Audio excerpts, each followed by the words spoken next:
any day. We are live. Okay, so you've already cut me off when them things starting, Michael. I get a feeling this is going to be an interesting show. Ladies and gentlemen, apologies for that unprofessionalism. Welcome to Sugar, Silk and Stretch, a unique boxing podcast brought to you. No, my name's not Stretch. If you read, it's not quite Stretch. No, I don't know what the fuck is going on with people's captions this week. Michael's had a protest because I said to him, and will you agree with this, Gary, or whatever your name is down there? Now, listen, you agree with this. I said we should all have our normal formal names. Silk kicked against that. And I said, could you not put yourself as Silk this week? And as a Black Power style protest, he's called himself Silky Silk Silk. God knows what's going on with you, Gary. But in any case, we are here. It's Sugar, Silk, and That's right. Gentlemen, in any case, we are assembled here to talk boxing, most principally for this preview episode, the rematch between Liam Smith and Chris Eubank Jr. at the Manchester Arena tomorrow night. I've got to tell you that I wasn't a massive fan of the idea of the immediate rematch when you get a fight that was, I mean, I'm only talking about one shot ultimately, but it was pretty conclusive, the fourth round KO. I don't really like immediate rematches in that kind of circumstances, but how are you feeling it, Silk? Myself, I anticipate a different outcome, but probably the same person wins. Gary? Me? Yep. I disagree. I think I actually believe that I think the weight was an issue. Yeah. I think that is the weight not an issue this time? Preparation was an issue. I think he had a lot of stuff going on. I just think we got a bad Eubank Jr. on that night, and I believe that it will be very different this fight. So I know everybody's writing Eubanks off. I'm absolutely gonna stick with him. I think he's. Well, Gary, you're a fighter. Why later, but so please, Gary, you know as a fighter that. Listen, there are a million ways you can approach a fight, and what happens in your social life and what happens in your professional life, and even just getting to the ring or your relationships, all these things affect how you perform. That doesn't disclude the outcome of the fight. You can't not say, a guy lost, I was distracted, I drank too much, I partied too much. These are all choices we're making. Even if you get injured going into a fight, you know that's your responsibility, and if you take that fight, you're thought of as 100%. No, I believe Eubanks give 100%, but it wasn't available. I think he's a better fighter than what we saw, and I think that he's going to shock the world. He's not going to shock me. I tell you something. As long as there's a big factor here. You know, we all know sometimes overnight fighters change, right? Like they just go overnight. They're never the same again. You know, Father Time catches them and bang, they're done. If that's not the case, I don't believe it is the case, but it could be. But if it's not, if Eubanks is the usual Eubank, I believe that for the first time in his life, he has found a team, and I know it's only been 4 weeks. For me, it doesn't matter. I could get a kid who's going to get beat in a fight and torture him for 10 minutes and change the outcome. I'd just put something in his brain and it would affect what he does. And absolutely. But okay. Like Chris, I know 4 weeks is not long enough, but I honestly believe that he's found a situation. I think I think he's going to shock everybody this fight. I think what's going to help him is the fact that he's not going to be on his Roy Jones, because I think that definitely hurt him in that last fight. From what I saw, he was like, look at what this kid's going through. So what his father doesn't understand, his father's upset like his son is, leaving him or doesn't want him. No, the problem he has a legend father. So if the father manages, promotes, trains. If the kid wins a world title, it's because his father trained him. So he's never going to get his credibility. This is a kid who just wants to stand up on his own 2 feet. So even if his father's with him, he will never get the credibility because his father trained him. But his father never really did train him, Gary. But what What's does that? that have to Never do with trained. his fight? What does that have to do with his fight His ability? father trained him. Then he goes into a bigger set of shoes. Roy Jones trained him.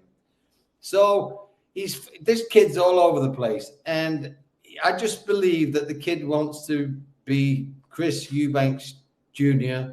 and be himself. And it's a very uncomfortable position when you're not yourself. And I don't believe you function well when you're not. Whatever's not right, it's not right. The fight game is a mental game, I believe. If your mind's not right, I don't care if it's 10% off, 1% off, 5% off, it affects your life.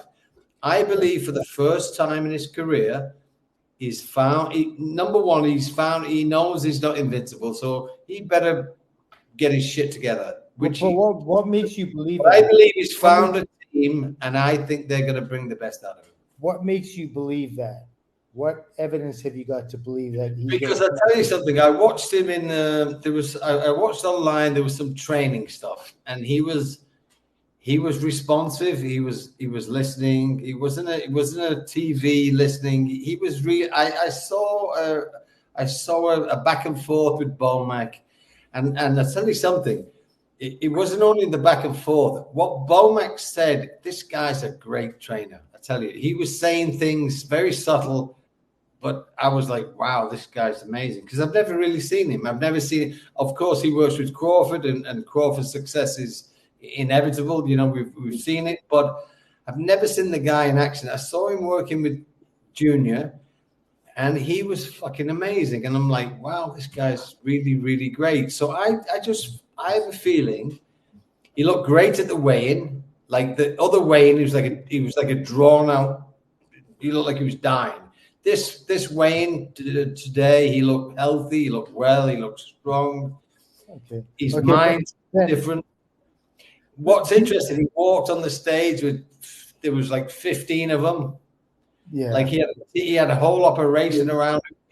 I've found him, you know, when you get a fighter who's not 100%, he may show up at the weigh-in with 3 of them and girls in and out. He went in force. He went. But you know, all of that makes no difference at all. Yeah, all the signs for me look great so for many you. Guys are just like they puff their chests and they're all bluff and banter. No, I don't think he makes this fight. I think this fight has been very low key. I tell you what's funny. If we get a Eubanks who's on point, not cautious, he's got to go and do his physical thing. He's got a great engine, we know. He's got to go and put it on Smith. But if we get a Liam Smith who comes in thinking he's the fucking man and doesn't take precaution, he could get knocked. He could run into something. Yes, and I think we may get an overconfident Smith and a very prepared Eubank, and it could be a very different fight. Thing is, here's the thing. Now, Liam has already beaten him once. You know what? That kind of like, and the way the ending was so abrupt but real and so definite. Like he was undeniably hurt really bad, and it could have ended if the referee didn't jump in. It could have been a lot worse, right? Now, you know what that does for an individual's confidence. Now Liam Smith is coming in like King Kong. You're right, but he's coming in King Kong. He goes, all I have to do is put this fist on his face, and I know what's going to happen. Okay, let me ask you a question. But Eubank doesn't have that same thing, and conversely, he doesn't have the same thing. Let me ask you a question. Have you ever been to the gym? Let's say you're on holiday with the boys. Let's say you're on holiday with the boys, right? Okay. And you have a night out. The boys all go home early, but you end up out, and you get a bad night, and you get back home at 5 a.m. and you've got to be in the gym at 8 because the boys have made a promise, and you go, and it's a nightmare, and you get through it, right? So let's just say that happens, and you train terribly, and you just get through it. This is a crazy analogy, but hear me out. And then 4 days later, you've been resting, you've been eating well, you've been sleeping, the boys go to the gym again, and you're like a different person. That's 4 days later. Now, I'm saying, I think that for whatever reason, this is just my gut. I think Eubank showed up at the last fight. I'm not sure what happened, and we'll never know. I just don't think he was himself. I might be completely wrong. If he wasn't, and now he is, it's Gary. Nobody is ever them. Nobody, Ben, Gary. Nobody is ever themselves when they lose. That's for sure. 100%. yes, but there's reasons why you lose, Michael. You know, Yes, we have reasons. Here's the thing: when you said that he looked weak and the weight was a problem last time, Gary. One thing that Michael asked immediately was, "Why isn't the weight a problem this time?" Could we expand upon that? Well, there's 3 pounds. It was 157, I think, the last one. And this is 160. But you know what? 3 pounds. No, it wasn't. The thing was, he was supposed to fight Conor Benn at 157, and Right. he made a point. Some people cited the fact that he made a bravada's point of making that weight regardless, even though the fight fell out because Conor failed the drug test. He posted on social media he'd still made the weight, even though he didn't have to. And some people think he weakened himself for the fight at the start of this year, January 21st, because he tried to prove that point. Okay, so let's look at that. So that's ego bullshit. That's not a fighter in the right mental state. If it was Terence Crawford, if it was someone else, they wouldn't show up 157. They'd just write that fight off. New fight, they would show up. So there was a lot of stuff going on, all the bravado, all the bullshit, and it affected the performance. This fight, I believe, he's just completely said, okay, 160, best camp I can get, no bullshit, Kentucky Fried Chicken. Let's just be everything I can be. And I believe if he is everything he can be, and he's not gone over the fucking, he's not just, he's not finished like when people turn overnight. If he can be the best he can be, I believe that best is better than Liam. So the thing is, when you look at the first fight, Eubank says one of his quotes was he was dominating until he got caught, like it was just like an isolated incident. Michael's already smiling. I don't see it that way either. I think in terms of ring generalship, Liam Smith was doing exactly what he needed to do and was getting closer. Whether Liam Smith didn't win every round, Eubank Jr. definitely won the third round, and if he could replicate that 12 times tomorrow night, then he wins the fight. But Liam Smith, with his high guard and head movement, feinting, he's a solid, well-schooled, fringe, world-class contender. I think he was walking Eubank into that KO, which was perfectly conclusive. So I don't see that Eubank was dominating the previous time. I don't know what your thoughts are, Michael. Yeah, Smith was doing like what he does. It was intelligent pressure. He picked his punches well. He threw in combinations quick, and he brought it back to high guard. He understands his limitations. He understands what his strengths and weaknesses are, from what I saw.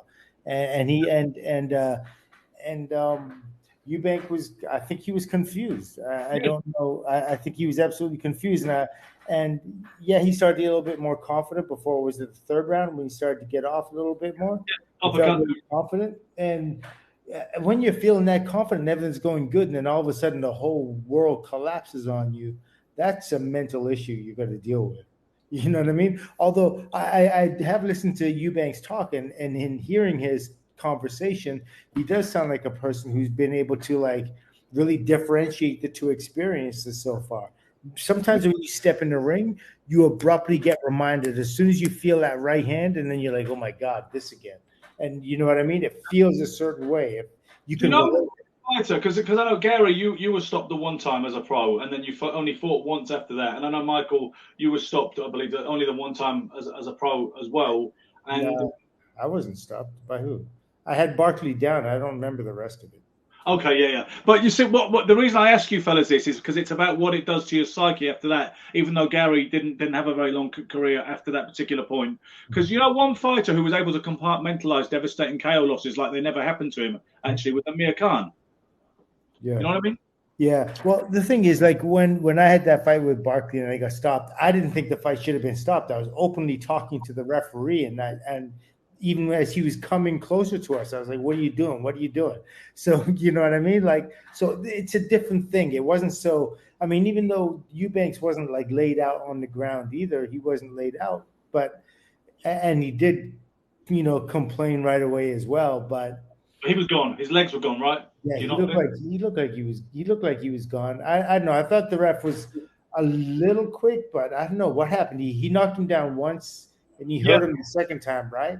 He hit him with a big uppercut. It was a combination, and he had him in a bit of trouble on the ropes before the conclusive left uppercut landed. He was very good with the follow-up combination. Eubank went down, very glassy-eyed, his head rocked back. He was walking like a drunken man aboard ship when he got up. And then the referee let it go on for a little bit longer, and then stepped in when he could see he was all at sea. I mean, did you think it was a fair stoppage, Gary? I think the first fight, you could say Liam Smith was doing his thing, I think it was the first fight was 3 rounds of I don't think anyone had an upper hand. I don't think Eubanks had an upper hand. I think they were both just all over the place. I don't think anyone was planning his I don't think Liam Smith was leading him into a trap. I believe it was like a little chaos. Eubanks caught him with some shots. It was what it was, and then bang, Liam Smith caught him with whatever shot it was. The magic shot, was it the elbow? Was it a clean shot? Gary? What about that? People have made something of that. I don't believe there was any specific particular evidence that anyone was leading to anything. I think it was just chaos, and then a short hit, and the rest is history. So I don't think either one had any kind of control over the fight whatsoever. Yeah. So I think it was just a kind of even fight. We know Liam Smith. We know the way he fights. He'll grind you down. We know he may not start well. He may but he's going to get to you, and he's going to put pressure on you, and he's going to. Yeah. So the first couple of rounds for Liam Smith, you can write him off. He's going to get to you eventually. Eubanks, I don't believe, took control of the fight. I think it was just a feeling out, up and down. No, nothing really. You could tell who was going to win or lose. It was what it was till he got caught. So, Michael, I just don't believe that Eubanks was the man that I think he's a better fighter than that fight. Do you believe both of you? We can talk on Sunday. You can all throw eggs at me and say, you idiot. But I think I'm going to surprise you guys. I think if Eubanks is who I think he is, I think he's too much for Smith. Can I ask you? I can't ask you anything, can I? Clearly, I cannot ask you anything because I'm not getting a word in. I wanted to ask both of you in some kind of decent orderly fashion. Do you think the best bet for Eubank is to impose himself and back Smith up, or do you think he needs to outbox him all night long? I haven't seen Eubank fight that often to know what his style is. So I don't even know if the way he fought his last fight against Smith was an aberration or not from his style. I'm assuming because he had Roy Jones in his corner, and I seen him doing the mannerisms and the feints and the hand positioning and stuff like that, the counters. At one point, I assumed it was because of Roy. I don't know if he really fights like that or some semblance of how. Definitely an influence. It was definitely an influence. Well, what's your take on that, Gary? The Roy Jones kind of imitation and the best plan for Eubank tomorrow night? I honestly don't think there's a plan in any fight because there's your plan, his plan, and God's plan. So I think the better fighter will win. And so I think that, Liam Smith could come in very different. I think if you're a better fighter than the other fighter, whatever happens, but you'll adjust and you'll be better. I don't think you can go in with I'm going to box him because that may not be what Liam Smith's going to allow to happen. I think the better fighter adjusts to whatever the other fighter presents and he dominates on every level. And I think that boxing is absolutely about that. It's about the fighter who adapts best is the one that wins. I watched your fight yesterday with Tommy Hearns, right? No, I was bored. You need to go to sleep. Round 9 is one of the greatest rounds I've ever seen in boxing. I tell you. But this is back to the point. Michael goes into that fight cautious, of course. It's Tommy Hearns, right? Mm-hmm. Yes. If he spits on you, you drown, right? He's a powerful fighter. But then Michael turns it on in round 9 and it just turns the fight on its head. And Hearns is backing up and in trouble and under pressure. That's the same guy 3 minutes earlier. You would have said, "What the fuck?" Yeah. So it's not about like.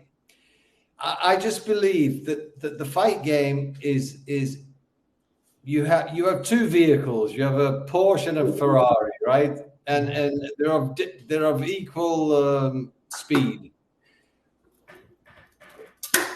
Who drives the car is who wins the race. And who drives the car is who's in your brain.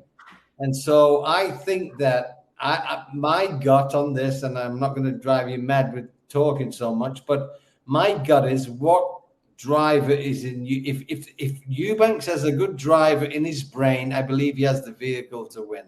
And that's what the driver is Eubank or what? I think so. I think he needs some kind of.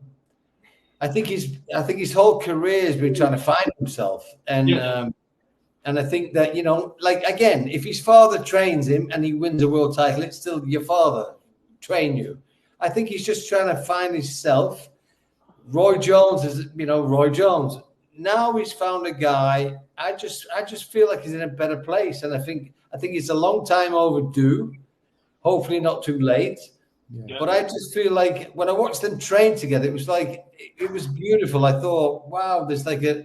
I do agree. There is a strong possibility that could happen when a new trainer comes in. They bring in new ingredients, and if you change the ingredients, you change the recipe, right? I mean, I felt it was like massive. Just I can't explain it. I just felt like, wow, this kid's he's flourishing here.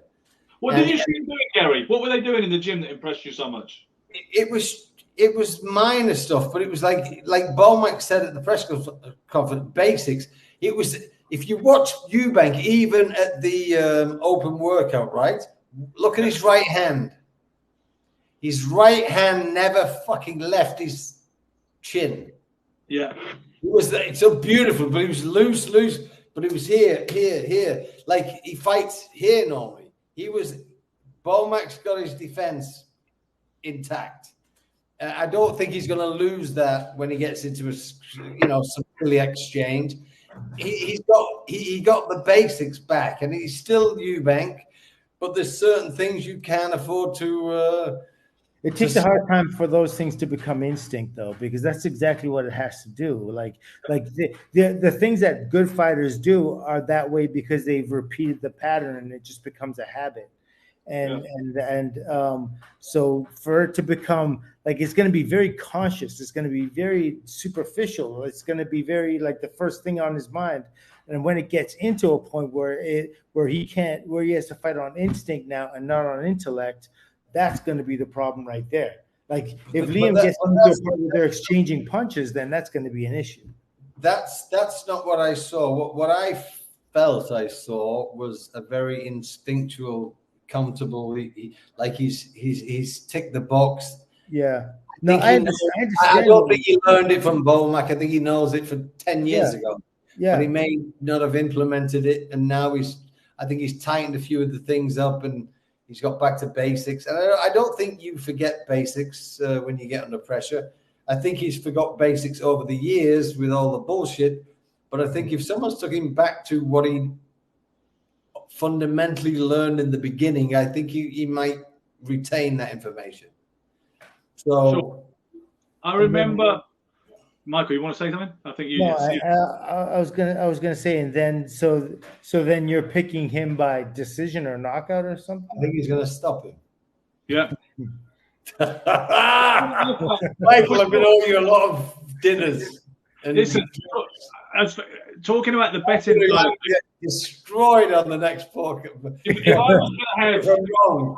I'm right, boys. Yes, you're right. What are we going to do? So Ben, what were you going to say, Ben? Because I was going to. If I was going to have a bet, I would actually bet on the fight to go the distance. You can get something like, I believe it's like evens or 10 to 11. You get slightly better than evens on it. I think the fight. My prediction is the fight will go the distance tomorrow. There won't be a stoppage either way. And who wins, Ben? See, I don't know. I think it might be a contested result. I lean towards Smith, and it might be a little bit controversial with some people arguing that Eubank should have deserved a nod. But I think the fight will go 12 rounds tomorrow night. That's the only confident-ish prediction I make. Silk. I don't know either one of them that well, so if I were to say something, it would be biased. Could Eubank catch a, you know what I mean, catch a bolt of lightning and do something? Of course he could. I mean, but I don't know enough of their natures or enough. I haven't seen them fight enough times to know how they react in a certain way. So I honestly can't say. Okay, I will say this: given the track record of fighters, what I think would or should happen is that Liam beats him again, and maybe even better than he did the first time. Which, Gary, can I ask? Are you team round seven? Yeah, I want to ask you emotionally. Are you team Eubank from an emotional perspective? Do you actually have an allegiance to this? No, I'm team Smith. He's from my neighborhood. Okay, I love from Liverpool too. I love everything about Liam Smith. I think he's a great kid. I think he's a great family. I think he's just a good man. I think he's a great professional. Like I should be. I'm talking about boxing, not personal. I'm talking about two vehicles. I believe one is better than the other. I believe that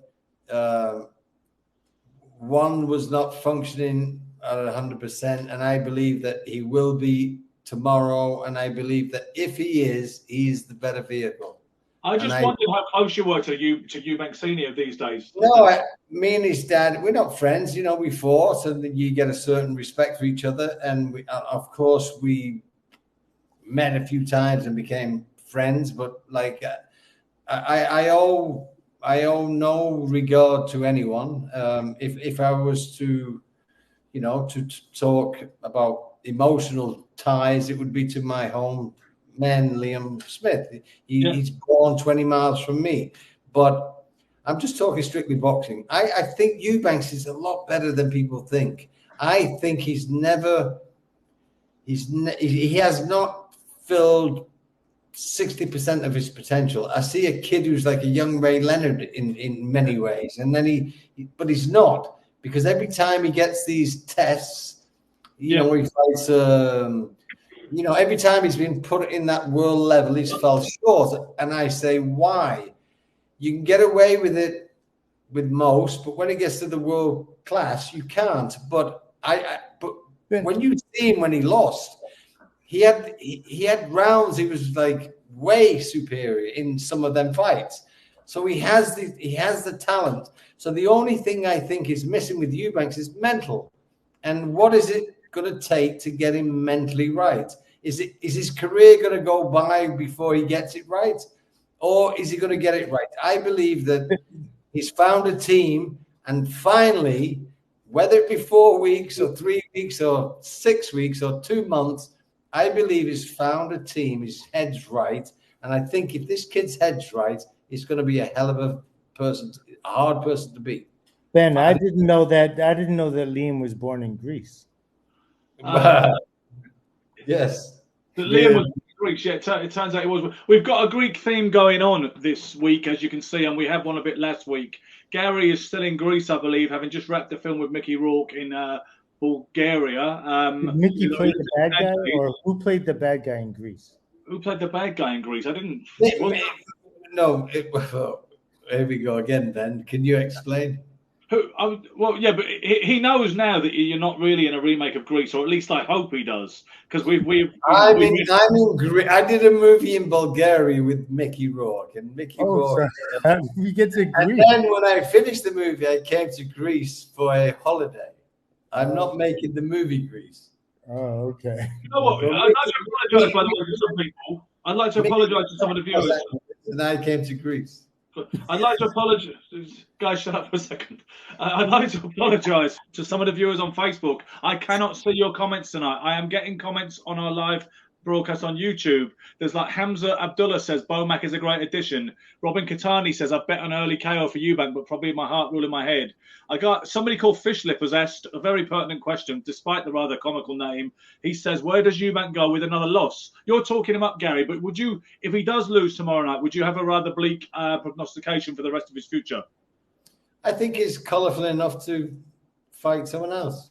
Just keep going. The brand, yeah? Yeah, I mean, he's entertaining.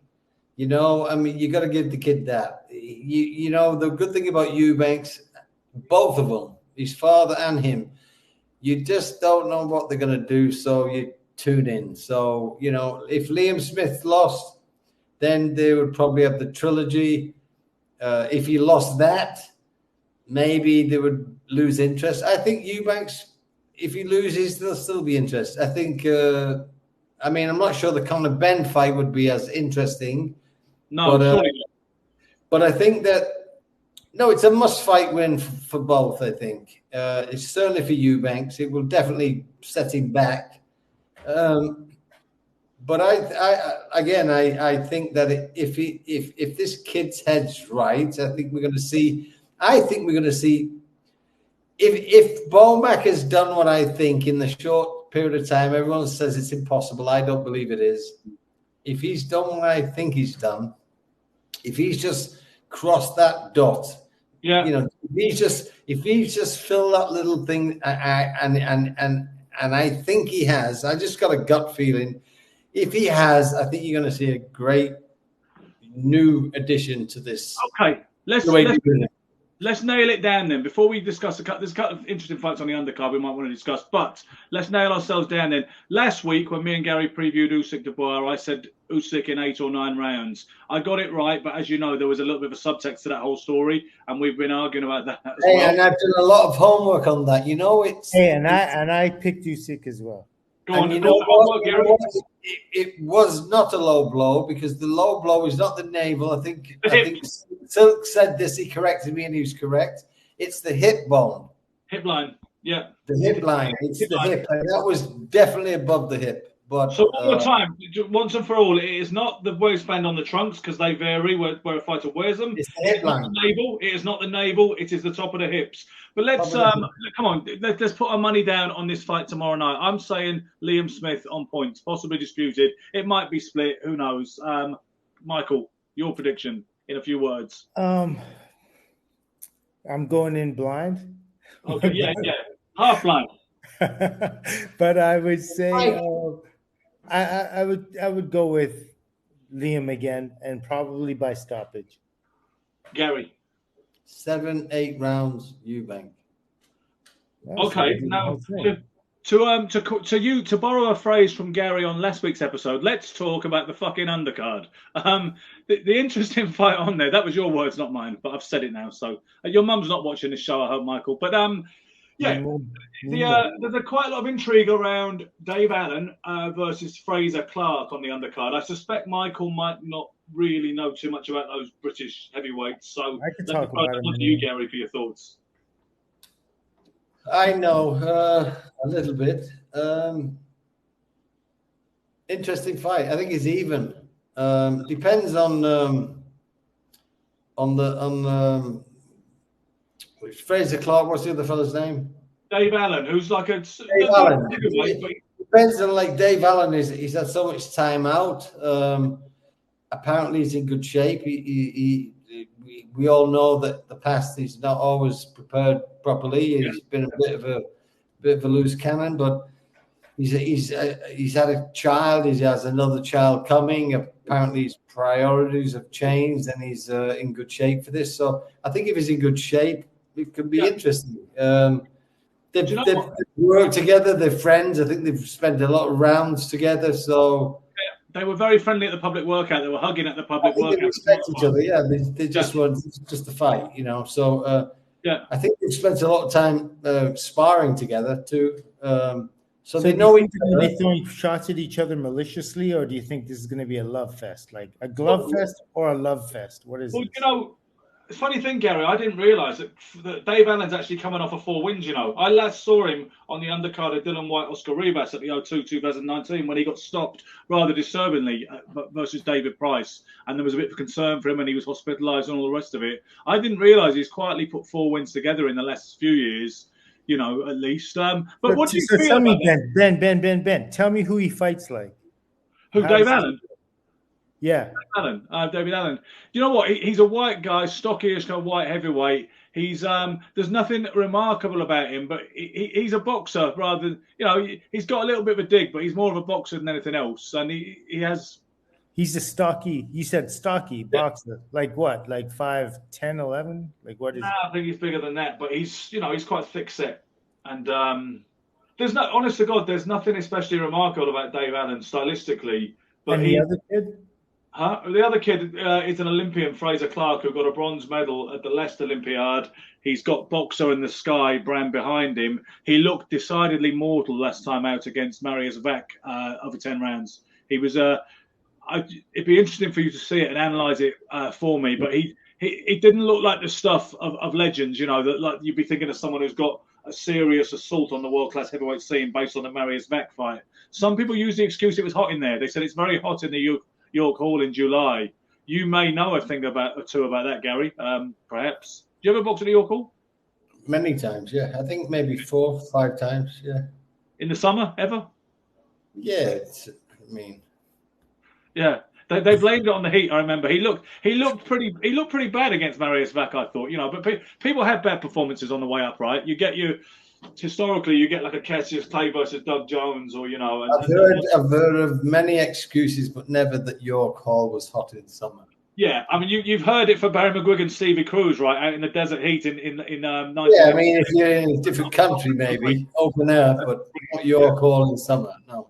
Yeah, I think it was Ben Shalom, the Sky promoter, who said that it's, or else it was one of the broadcasters who said it's really hot. Do you realise how hot it is in York Hall? Everybody's got a right to look like 17 shades of shit if it's that in those temperatures. That kind of thing, you know. All the men, but yeah. No, Dave Allen's is a bit of a. He's like a journeyman, but much better. He's like a high-end journeyman. He's like, but it's not because he's not a good fighter. It's like with Dave Allen, it's almost like he doesn't care. He's like he's just so laid back. He's like he doesn't even. He just says, "Yeah, I'll fight you," and he doesn't seem to have this ambition. Maybe with ambition, he would be a much better fighter. But he's just so laid back. He's like he seems to me like a really nice man and cool and he's just like okay, I'll fight you.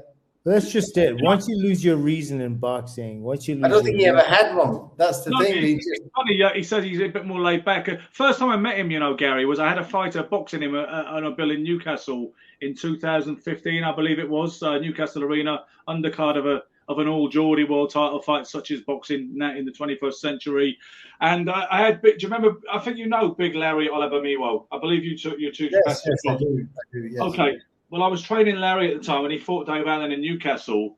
And because Larry had the drugs ban and he just rebounded from that, Dave Allen came in that night to The Drugs Don't Work by the Verve. That was his little joke and his little pop at, I guess, our side of the fence. But unfortunately, Larry got retired after 2 rounds because he hurt his arm or whatever, you know. And Dave Allen came over to me, you know, the way you do, you shake hands with the opposing team after the fight. And he said, "Ben, your Facebook page keeps me entertained for hours." So that I got a really good impression because I thought it was quite funny. He came into that song, and then when he said that, I liked him, you know. He's just a lovely guy, and he's just, I think he just plays at the game. So, yeah. What song did you ask, Michael? Yeah. You never heard a song called The Drugs Don't Work by the Verve? Massive rock group over here. No? No. If I had my guitar, honest to God, and we could do this another time, but I'm not in my house, I would actually get the guitar out now, especially now I've got a computer to do it in the studio. I'll play you a few bars of that. Maybe we could do that another time. Yeah. I'll do it next week. Can you do it a cappella? I could do it with the guitar, Michael, and vocals. But that's not a cappella. A cappella. Oh no, I ain't singing it without my guitar. I don't feel comfortable with that. No. I'll do it Sunday. Can you do an air guitar?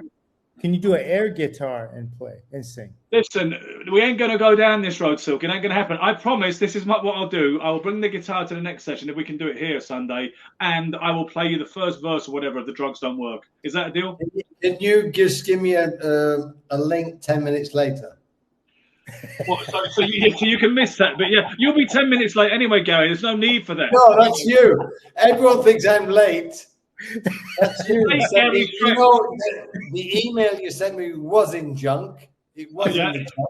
Because your email's obviously got a very smart filter, and it knows the rubbish from the meaningful stuff.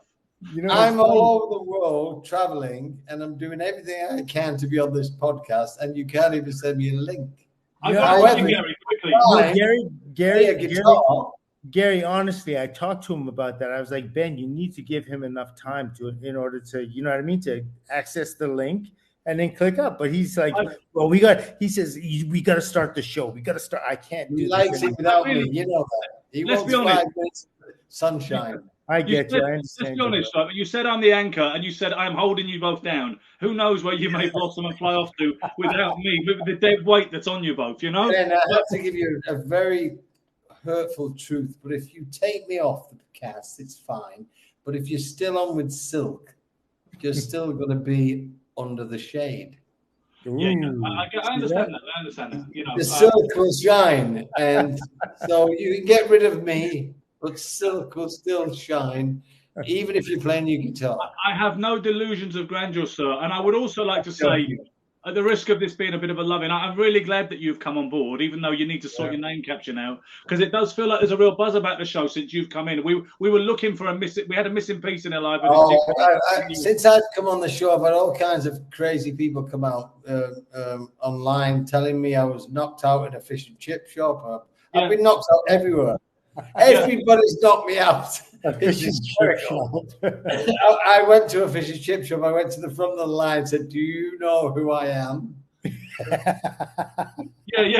I want my fucking scampi and chips right now. No, I want my fish now. And someone said, and I said, "Get outside. Do you know who I am?" And the guy took me out. And Gary, this is comedy at its greatest. Yeah. And Kathy Lloyd on one and Sunita on the other, yeah? I've been in the country for 25 years, so I don't know how the fuck they've knocked me out in the St. Helens fish and chip shop.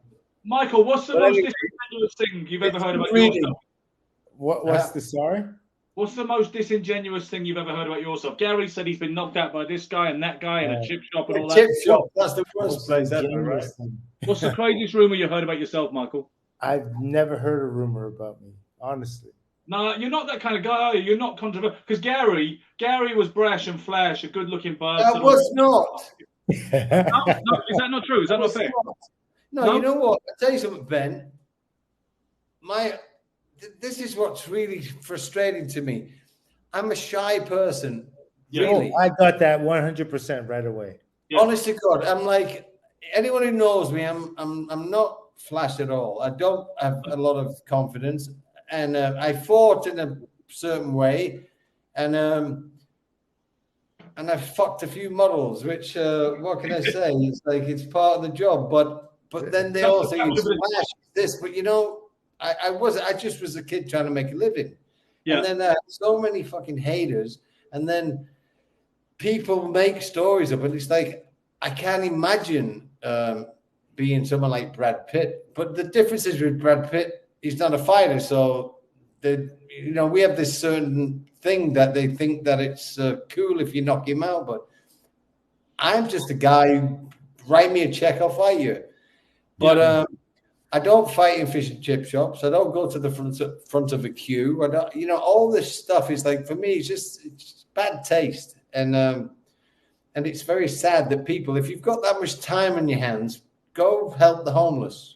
Absolutely. You know who's watching this show right now, by the way? Quite interesting. He just commented. Costas Petru. Remember him? British welterweight champion. He said, I sparred Dennis Cronin when he was getting ready to box Gary. 1988, I think it was. Very strong boy. I think Gary beat him, which you would have done. But it's kind of cool to hear from a guy like that, isn't it? Costas Petru. Very strong. Yeah, fantastic. And Cronin, he was about 20 pounds heavier than me. And I beat him, but he gave me a hell of a night. It was a rough night. It was just so big, but but I beat him barely, and Yeah. he was a very strong kid. Yeah. So I'll withdraw that, Gary. I'll withdraw that statement about you being brash and flash. Perhaps that was more the persona which has been. I think that was the persona, but anyone who knew. I think when you look at him, you look at you fight, you have like a lot of pep and energy. You fight very energetically, and when you punch with, I wouldn't say flourish, but like with this purpose, like something fervent. You know what I mean? Like hot, like you punch like to hurt, like to punch through. And I think that's what people see in your personality. You know what I mean? They see the fire. You kind of can't help but wear that on top. I always say, like, when you watch a person box, and if they're true to themselves and they're fighting the way they're supposed to fight, they are fighting who they are. Like when you see them, that's descriptive of how that individual really is, their spirit, their mental thoughts, everything. Like you look at Aaron Pryor, you look at Mike Tyson, you look at Muhammad Ali, anyone Roberto Duran, whoever it is. Also, why I think when you get like a Muhammad Ali, Joe Frazier, when they first fought in 1971, it was so much about your worldview, who you were backing because of who you most identified with, the depth of those personalities, as demonstrated in the Sweet Science. Yeah, you tended to be either an Ali man or a Joe Frazier man, and it went very deep, and it was philosophical, and for some people it was even political, like party political. Yeah, absolutely. My mother and father, broke up when I was a kid, and my mother left, and my father raised 3 boys, and I went. So I believe, I don't remember, but in a little shell. So and boxing was my, the release, my release. So I think that was how I expressed myself. But would you have been a fighter? Would you have been a fighter if your mother stayed? Probably not. And would you have been an actor? I don't know. I apparently I was a very quiet kid, a very shy kid. Most fighters are. And then I became a problem kid. I used to get into. I used to hate bullies. I never start fights, and this is why it offends me. Always finish. My whole life is the opposite. It's like I don't like bullies. I don't like. I always used to fight for kids who couldn't fight for themselves, because when you get left, abandoned, or whatever trauma you have, I think it gives you a sensibility, a sensitivity that you feel for others. And so I used to always see people and didn't want them to feel like me. So I would protect everybody, except myself. And so I started getting in trouble at school, and they sent me, I got expelled. And part of the only way I could come back to school, the headmaster said to my father, we got to introduce him to a newfound friend called discipline. And that was boxing. And I said, I ain't fucking boxing. What was her name? Sorry. What was her name? I'm sorry? What was her name? Who? The headmaster. Oh, the headmaster. Mr. Millington, I think. I can't remember. Mister. I thought you said it was a her. Headmasters are misters. Headmistresses are misses. No, anyway, the headmaster said to he came to my father's house, my house, and said, I got expelled. My dad had to go in to see the headmaster. My father didn't go in. So eventually the headmaster came to my dad. I was sat on the steps, I'll never forget. And he said, he's a good kid, but he's angry. I don't know what happened. And my father said, well, since his mother left, he's become a little bit angry. And so they said, we got to get him in some kind of discipline. And I have a friend who has a boxing gym. Let's take him down the gym and they'll straighten him out. And so I said, I'm not going. And so they literally dragged me there 4 or 5 days a week. And that's slowly I started to fight. Can I ask one more question before we finish the story? Can I ask one more question, Gary? Yeah. In the frame behind you is a picture. That's really interesting art. What is that? Which picture? There's a frame. It's on the window. No, that's the computer. Oh, wow. You think that's really interesting? I thought like you framed a small picture. I was like, wow. No, that's the computer from the window, I think. Yeah. Nice touch. You really thought about this backdrop, Gary. Well done. No, I rushed in because I'm late. So Guys, is How there? how You know come what we should call it? Sugar. It doesn't come into that picture then when he goes there. It's like seeing Dracula. How he doesn't have a shadow. Then how come we can't see he could be a Greek vampire? I don't want to go down a rabbit hole on this. I really don't, Michael. I believe Gary was going to suggest an alternative title for the show based on these. Okay, but Sugar, silk, I have to and figure lace. this out. I can't understand how we could reflect from his computer through his head and onto the glass. I don't care, but that's me. I want to hear his alternative suggestion for the show title. Oh, okay. Sugar, silk, and late. Yes, there you go. Sugar, silk, and late. I was hoping it would be better than that. Latte. Yeah. Well, as in what was that, latte? Right? Yeah. So, we That's should do coffee. it. Yeah, exactly. Guys, So it's listen, let's get back to the fight. yeah. We got to go now. We're out of time. The main event? You want to say something else about the main event, Gary, or do you want? I want to talk about why you believe Liam Smith is a better fighter than Chris Eubanks Jr. I didn't say he was. All right. Ben first. Okay. Yeah. Thank you. It turns out Gary's the anchor now. No. So anyway. No, I want to know because I don't get it. Okay. Well, let me tell you. I remember when Eubank first turned pro, and there was a big buzz about him in the industry, and people like Ambrose Mendy were saying this will be a world champion and he will be a special fighter. Believe me, I've seen enough to know this. And he was very impressive and dynamic and athletic when he first started. His 17 uppercuts he'd hit guys like Spike O'Sullivan with, and all the rest of it. And then I remember being in, I walked into Rooney's gym one lunchtime, and he was sparring with Patrick Mendy, and Ambrose was there, and he said to me, "Can you do Patrick's corner? You can help him out a little bit, give him some water and a bit of advice." And he was very strong and dynamic, and he would just seem like a young man who really was going places.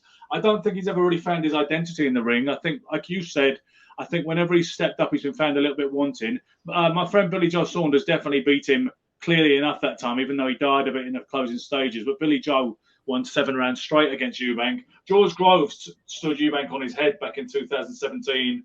We've detailed what happened against Liam Smith last time, and I just feel that you think it's all going to click and crystallize hopefully tomorrow night with Bomac and all the rest of it. But I wonder, his dad. You talk about his dad training him. His dad went on record as saying he never trained him as such. He said we harness him, if you will. Yeah, he said he's like an auto, like a car with on cruise control. He said, we don't train him. No, Ronnie Davies doesn't train him for a start. He never really had a great lot of influence. And you might remember when he said that Ronnie Davies was only there to put Vaseline on his face that time, which was a bit disrespectful. What channel is the fight on? Sky. If you're in America, what is it? ESPN? Is it, I believe? Maybe ESPN, yeah. Yeah?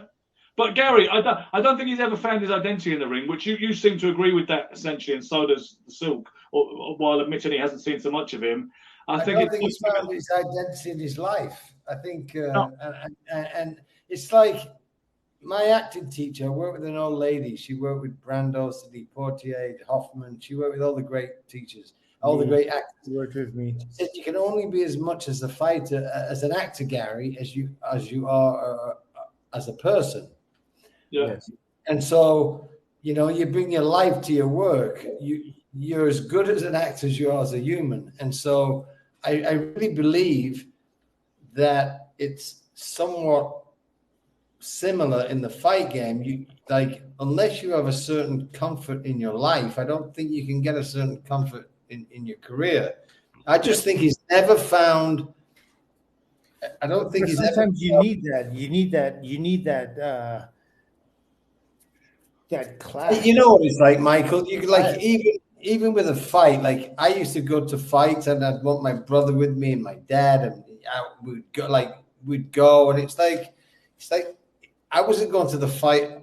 Like my life was going to the fight. My family was, this is it. We're going. So when you have a breakup in that whole module, I don't know. I think Eubank has survived on raw talent, and he's done very well, and he's made a career and he's made money. But I'm not sure if he's ever been I'm not sure if the kid's ever felt comfort, or I just think, and you call me crazy, I just think that he's found the right guy, he's found the right situation, And it's not Roy Jones who's a bigger name than him. It's not his dad who's a bigger name than him. He's found a fucking situation where he can shine, and these guys are going to make him the best him he can be, not the best father. They're going to get behind this kid and say, all right, we're going to make you the best you can be. Forget everybody else. Bomac doesn't give a fuck about Chris Eubanks. He's got Terence Crawford. He's the greatest fighter ever, maybe, possibly. Not ever. Come on, please. No, but he's up there. You know, he's certainly. He's not worried. He's not worried. Crawford's up there, trust me. But talking about the all-time top 25 or something. I don't know about that. Crawford's in the top 10. There's a lot of competition for that, Gary. That's another show. That is some. What was the statement? Put the top 25 in with Crawford, you find a way to beat him. Trust me. What the top 25 greatest fighters of all time at any weight? Crawford's in that, or the top 10 usually. Top 10. Not a prayer in hell. He's in the top 10.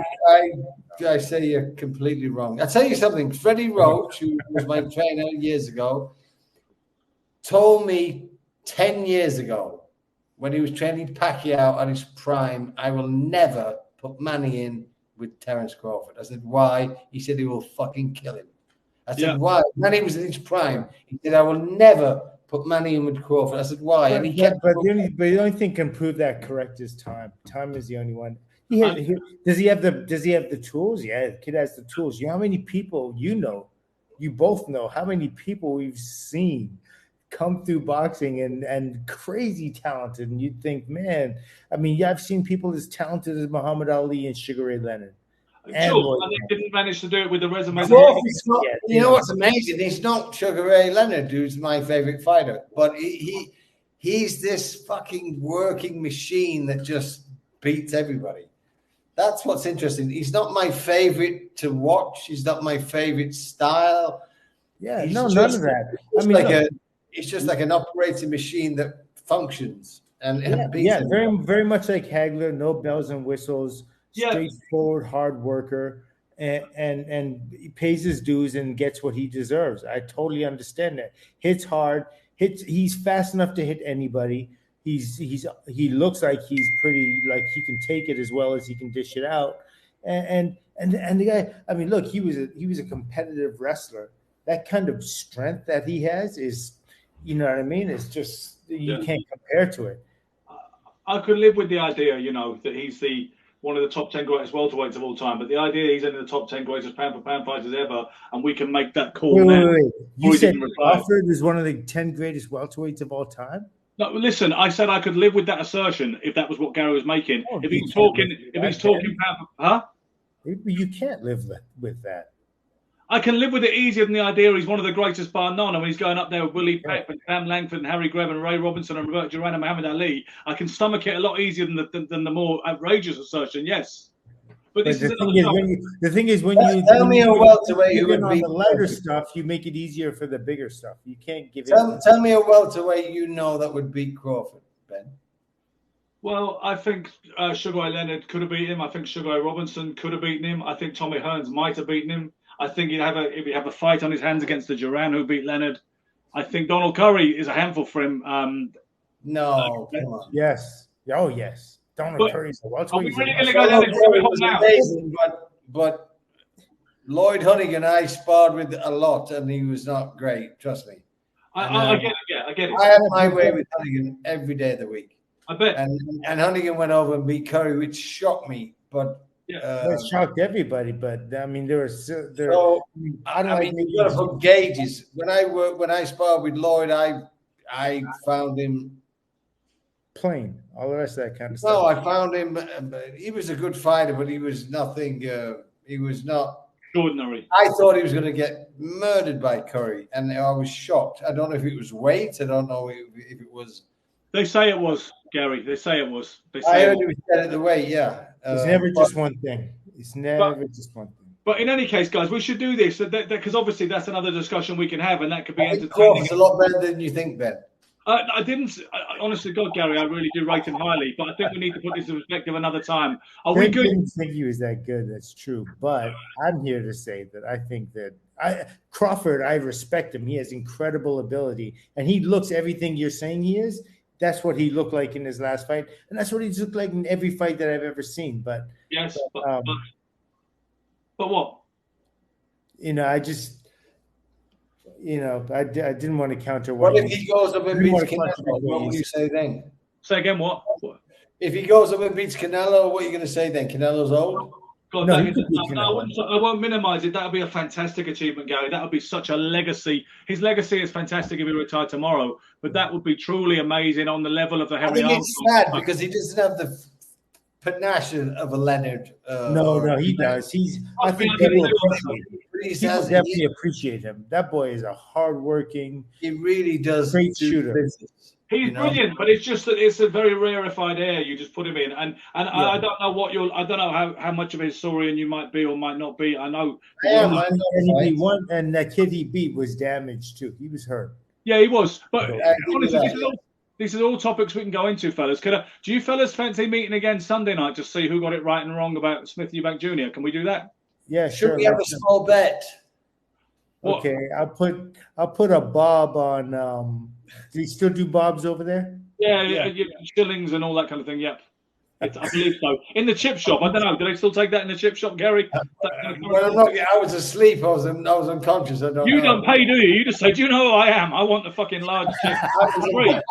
Some rugby player knocked me out. I was unconscious. I have no idea what happened. So I was going to give them all a bob, but I got bobbed. So Gary, rugby player. I'd like to see him try. Hey, I would catch a bus before it hit me on the chin. I would, Can you explain to our stateside individuals what a bob is? A bob is like 5. Go on, Gary. You're older than me. Go on, you tell me. I'll give you a shot first. Okay. It's 5 pence, like a shilling, I believe. It's how much is a shilling? Because we got this phrase, haven't we? Like a 2 bob individual. It means he's not worth much. He's kind of a cheap guy. If he's a 2 bob CUNT, that's English slang. Do you know how funny this term is? That's just hilarious. You can go so many ways with that. So Silk and Stretch, will you let me close this show? Do I have your permission? Okay, well, yes, and I'm glad that you put up a fighter of all time up above you. Yeah. So undefeated, you know what I mean? You got Muhammad Ali up behind you. I commend you on that, Ben. And Yeah. Listen, when and this is my last word on anything, this show, when we had that debate, Ali, Robinson, who's the greatest, even though I know why I said what I said and I represented it and I still believe it, but I feel if that was a fight, you won. Your ring generalship, the way you scored points in that particular debate, I feel that you won that. And I do appreciate the fact you're always outside the box, Silk. You don't buy into anybody's narrative, no matter what. You don't accept anything unless you've tested it in a fucking laboratory, in a test tube. And that's why I love you, Oh, shucks, thank you. Okay, so listen, guys, I hope you love all of us too. We certainly love you. Thank you for tuning in. Sorry we didn't engage with the YouTube, with the Facebook viewers tonight. I love that. Comments on the studio, but we'll address those when we get off there. We'll be back Sunday night, even better than this one. I'll bring the guitar if I remember. In the meantime, bring the guitar. In the meantime, be lucky. Don't do anything that we have a new podcast. When you cannot sleep at night, tune in. Ben will play guitar. It'll be called Lullabies. The only way Ben used to knock people out was he got the guitar. El Kabong. I never used to knock people out. No matter what. No, it's just You brought the guitar out and they went straight to sleep. Those punches looked real crispy on the opening. Your punches. I did wonder if I felt a bit embarrassed putting my footage next to you guys. Obviously on a vastly different level, but your left hook of Barclay is absolutely beautiful. Gary looks savage and as hell when he's breaking up Derek Warmold. But I like the fact that you like that for 1-2 right hand left hook. Right, it was okay. So I was like, all right, you're lashing out. I love that. That was the most savage bit of footage I could find of me to go with your knockouts. Guys, thank you for tuning in. We will be back next week. You two hang around. Peace out. Now I'm looking for the fucking mouse to end it. Sorry.